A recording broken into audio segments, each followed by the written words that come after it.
Now Joseph had been taken down to Egypt. Genesis chapter 39 verse 1 says, Potiphar, an Egyptian who was one of Pharaoh's officials, the captain of the guard, bought him from the Ishmaelites, who had taken him there.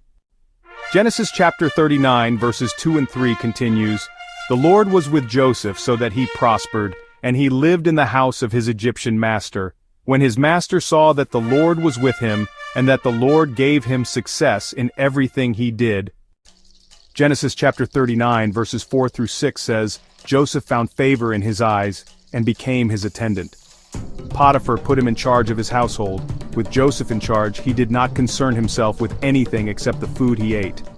Now Joseph was well-built and handsome. Then came temptation. Genesis chapter 39 verse 7. After a while his master's wife took notice of Joseph and said, Come to bed with me. Genesis chapter 39 verses 8 and 9 records Joseph's response, but he refused. With me in charge, he told her, my master does not concern himself with anything in the house. How then could I do such a wicked thing and sin against God? She continued trying. Genesis chapter 39 verses 10 through 12. And though she spoke to Joseph day after day, he refused to go to bed with her or even be with her. She caught him by his cloak and said, Come to bed with me. But he left his cloak in her hand and ran out of the house.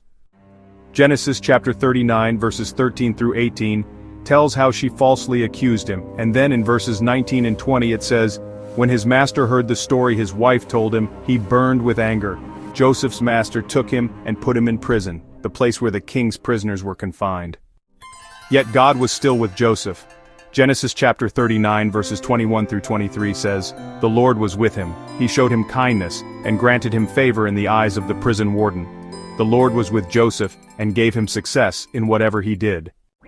Just like Joseph, only those who love God with all their heart and soul keep the commands of Jesus, and do the will of the Father can refuse the temptation of the flesh and have the Lord remain with them.